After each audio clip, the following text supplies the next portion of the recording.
लतीफ़ साईं, हाणे पहिरियां सवाल जेको आबिद साहब खां हुयो, हाणे इन खे ई थोरो मां मॉडिफाए करे वरी तव्हां खां पुछणु चाहींदुसि त ही जेका मूं ज़िक्र कयो त फेसबुक ऐं व्हाट्सअप आईडी वग़ैरह या अकाउंट वग़ैरह डिलीट थी वञे थो, अहिड़ी सूरत हाल में वरी जेको विक्टिम आहे उनखे छा करणु खपे? हा, ॾाढो बहितरीनु सवाल कयो तव्हां। असल में इन जे प्रूफ जे लाइ स्क्रीन शॉट जेको आहे उहो बज़ाहिर हिकिड़ो सबूत आहे, पर उहो एॾो इफेक्टिव सबूत न आहे।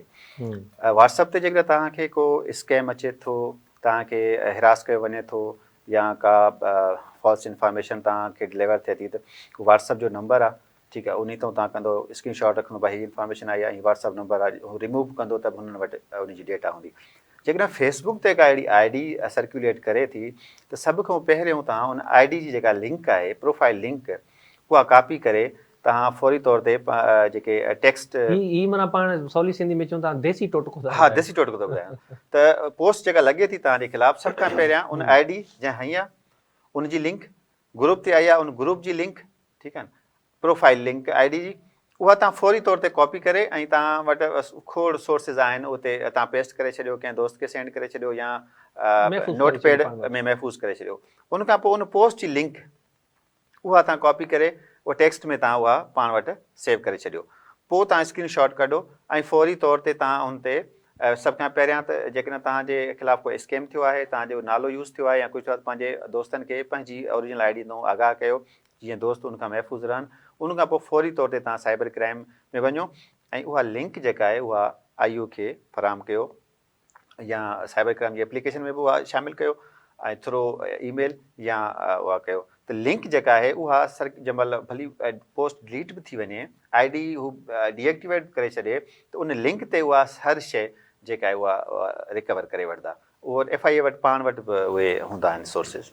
अच्छा आबिद भाई, जब भी कोई इस तरह का क्राइम होता है, फ़र्ज़ कर लेते हैं कि किसी की गैर अखलाकी वीडियो वायरल हो गई, अब उसका सोर्स कोई भी है, कोई भी एक बंदा कर रहा है, आप कर रहे हो, मैं कर रहा हूँ, लतीफ़ भाई कर रहे हैं, वटेवर कोई भी करे, जब वो वायरल हुई, सर्कुलेट हुई, फिर तो सारे उसमें एक किस्म की उनकी इन्वॉल्वमेंट आ जाती है। फिर एक बंदे ने भी सेव कर लिया, उसने भी सेव कर लिया, इसने भी सेव कर लिया, जो कि फिर बाद में डिफरेंट जो साइट्स हैं या प्लेटफॉर्म्स हैं उन पे हमें अवेलेबल मिल जाती हैं। ऐसी सिचुएशन में एक तो हमें दायरा कार बताएं इसका क्राइम का, एक बंदे से शुरू हो रही है जो कि सैकड़ों तक पहुंच जाती है, एक डेटा किसी की हम बोलें प्राइवेसी है उसको डैमेज कर रही है या किसी की क्रेडिबिलिटी को नुकसान रसा रही है, गैर अखलाकी किसी भी किस्म की वीडियो वो हम सेव कर लेते हैं अपने सेल फोन्स में, सोशल साइट पे ना सही हमने किसी को पर्सनली व्हाट्सअप भेज दिया, फेसबुक भेज दिया, तो ये भी क्या क्राइम में ही शुमार होगा? जी इरफान साहब, जो भी चीज़ आपको वायरल होके या ट्रांसमिट होके आई, आपने अगर उसे आगे भेजा तो आप भी क्राइम में बराबर के हिस्सेदार हैं, क्योंकि आप भी उसको वायरल कर रहे हैं। भले आपने किसी सिंगल बंदे को भेजा है तो वो भी वायरल ही कहलाएगी या ट्रांसमिट कहलाएगी। उसकी वजह ये है कि एक फॉल्स इन्फॉर्मेशन या किसी प्राइवेसी जिससे आप उसकी मॉडेस्टी या किसी भी चीज़ की, किसी औरत की मॉडेस्टी को आप हार्म कर रहे हो किसी भी तरीके से, तो वो भी जो है क्राइम का ही हिस्सा है। उसके अंदर जितने लोग उसको आगे भेजेंगे वो सारे उसमें एज अ क्राइम के अंदर क्रिमिनल तस्वर किए जाएंगे और उनकी कन्विक्शंस हो सकती हैं। अगर उन सारों के ऊपर कानून बोलता है कि आयु अगर उन सारों को लेके आता है कोर्ट के अंदर और उसको चार्ज किया जाता है तो उन सबकी कन्विक्शंस हो सकती है, क्योंकि एक सिटीज़न है आप, बीइंग अ गुड सिटीज़न आपका काम है मॉरली और इन चीज़ों को आपको आगे नहीं भेजना। अच्छा, कन्विक्शन कितनी होती है इसमें? कम से कम सज़ा कितनी है, ज़्यादा से ज़्यादा सज़ा कितनी है? इसके अंदर पूरे जो लॉस के अंदर देखेंगे आपको फ़ाइन के साथ 1 महीने से लेकर 14 साल तक की सज़ाएँ हैं। इसके अंदर डिपेंड करता है किस चीज़ का क्राइम है। नॉर्मली जो वायरल होती हैं ये चीज़ें, इनमें मिनिमम पनिशमेंट्स जो हैं 3 साल हैं, नॉर्मली 3 साल होती हैं। और इसके अंदर अगर रिपीट ऑफेंडर है तो 7 साल 5 साल की भी पनिशमेंट्स हैं। और इसके अंदर फ़ाइन जो है ना 1 मिलियन से लेकर 5 मिलियन तक फ़ाइन है, जो नॉर्मली विक्टिम को पे होता है। वो नहीं, वो इसके अंदर जो फाइन है वो स्टेट को जाता है। इसके अंदर कंपनसेशन की एक सेक्शन दी गई है, जो विक्टिम को कंपनसेट कोर्ट करवा सकती है, वो कोर्ट का काम है। इसी एक्ट के तहत कंपनसेशन की भी एक गुंजाइश मौजूद है एक सेक्शन के अंदर। क्रिमिनल प्रोसीडिंग में ही, क्रिमिनल प्रोसीडिंग में वो कंपनसेशन का जो प्रोसेस है वो अलग है। उसके लिए कोर्ट जब कंपनसेशन का उसके अंदर अपने ऑर्डर में करेगी तो कंपनसेट होगा। फाइन जो है वो स्टेट को जाता है, वो विक्टिम को नहीं जाता। अच्छा, आमतौर पे ऐसा होता है कि पीपीसी में फ़र्ज़ करें कोई है सेक्शन रिलेवेंट, पुलिस के पास चले गए अब वहाँ पे एफआईआर हो या एनसी हो तो पुलिस तो देर नहीं करती, बंदे को धर लिया और बंद कर दिया। एफआईए केसेस में ऐसा कम सुनने को मिलता है, और कभी फ़र्ज़ कर लेते हैं कि ऐसा हो भी गया तो बड़ी बड़ी उसकी खबरें भी चलती हैं। पहले तो हमें ये बताएं कि अगर कोई कंप्लेन मूव होती है, FIA has to power to make arrest उस बंदे को जो भी अक्यूज़ड है, और दूसरा ये कि इनिशियल स्टेज पे ही इसकी गिरफ्तारी हो जाएगी, या उसमें कोई शर्त रखा गया है कि भाई सफिशेंट मटेरियल है अगर आपके पास, तभी आप गिरफ्तार कर सकते हो। एफआईए का जो प्रोसेस है ना वो इंक्वायरी से शुरू होता है। एफआईए डायरेक्ट अरेस्ट नहीं करती नॉर्मली। उस वक्त डायरेक्ट अरेस्ट करती है जब पता चले कि इसके अंदर कॉग्निजेबल ऑफेंस है। इसके अंदर बेसिक जो 3 नॉन कॉग ऑफेंस है उसके अंदर एफआईए पहले इंक्वायरी करती है। इंक्वायरी करके जो कंसर्न कोर्ट होती है उधर पेश करती है, उनसे परमिशन लेके फिर अरेस्ट करती है।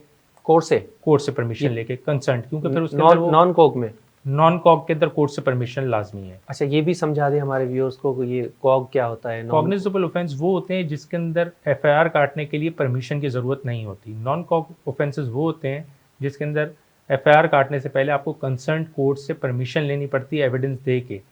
ये सिर्फ एफआईए पीका मैटर की बात कर रहे हैं आप? नहीं, ये पीका में भी है, पुलिस में भी मौजूद है। ये सीआरपीसी के अंदर शेड्यूल मौजूद है, और पीका के अंदर एक अलग से सेक्शन है जिसने बताया कि कंपाउंडेबल सेक्शंस और नॉन कॉग सेक्शंस कौन से हैं और कॉग्निजेबल ऑफेंस कौन से हैं। सारी चीज़ें उसके अंदर डिफाइंड है एक्ट के अंदर। इसके अंदर बेसिकली 3 सेक्शंस है जो नॉन कॉग है। कौन कौन पीके में एक सेक्शन 10 है, एक आई थिंक 20 और 21 है। तो इसमें क्या होता है फिर? इसके अंदर पहले वो इंक्वायरी करती है, इंक्वायरी करके कोर्ट में रिपोर्ट सबमिट करवाती है, फिर उसके बाद जाते हैं वो मोबाइल सीज करने या बंदे को अरेस्ट करना है, एफआईआर लॉन्च करके फिर वो अरेस्ट करते हैं। कोर्ट से परमिशन लेना इसके अंदर वो। अच्छा, अब लतीफ़ भाई जॾहिं बि असां बेल कराईंदा आहियूं, ऐं बेल में जेको मतलब एज़ अ वकील पाण जेका पहिरीं शइ पढ़ंदा आहियूं उहो ॾिसंदा आहियूं त डिले केतिरी आहे एफआईआर उन में, ऐं उहो चङो मोचारो हिकिड़ो ग्राउंड हूंदो आहे बेल वठण जे लाइ। हाणे एफआईए मैटर्स में जॾहिं इंक्वायरी थिए थी, ऐं जीअं तव्हां बि ॿुधायो, आबिद भाई बि ॿुधायो, त चङो मोचारो हिकिड़ो टाइम लॻी वञे थो, स्टाफ कोन्हे को, इंक्वायरीज़ पेंडिंग में पयूं आहिनि। हाणे साल 1.5 साल खां पोइ फ़र्ज़ु करे था वठो नंबर अचे थो कंहिं कंप्लेंट जो, इंक्वायरी थिए थी ऐं उनजी एफआईआर थी वञे थी। फर्स्ट जेका कंप्लेंट आहे या पाण खणी चऊं त ऑफेंस मेड आउट थिए थो, साल पहिरियों, 8 महीना पहिरियों, 6 महीना पहिरियों, एफआईआर हुनजी उन ई साॻे टाइम सां डिले थिए थी, 6 महीना, 8 महीना या साल एफआईए करे थी। उन जो इन केस ते केतिरो फ़र्क़ु पवे थो? इरफान, डिले जो ग्राउंड आहे पंहिंजी जाइ ते, पर उहो रीज़न आहे। जेकॾहिं को रीज़न आहे डिले जो त उहो को ग्राउंड आहे। मिसाल तौरु हिकिड़ा अहिड़ा केसिस आहिनि जिन में before lodging of FIR inquiry थिए थी त इहो रीज़न आहे भई जेसीं ताईं असां पंहिंजी उन ताईं पहुचंदासीं न, अफेंस थियो, असां उनजा पेरा खयां, उन पेरनि ताईं पहुतासीं न, अक्यूज़ ताईं पहुतासीं न, त ओसी ताईं असांखे ही प्रोसेस लॻा। उहो तव्हांजो रीज़न आहे। एफआईए जेकॾहिं नथी करे मामले खे, असांजी संजीदा नथी वठे, उनखे 15 ॾींहं थी विया, 20 ॾींहं थी विया, महीनो थी वियो, इहो मां इन करे थो चवां, ख़ासि करे जेको आहे औरतुनि जा इशूज़ थींदा आहिनि, औरतुनि जे नाले ते फेक आईडीज़ ठहंदियूं आहिनि, या उन्हनि जा जेके फ़ोटो आहिनि, वीडियोज़ आहिनि, उहे एडिट करे अपलोड कया वेंदा आहिनि, वायरल कया वेंदा आहिनि।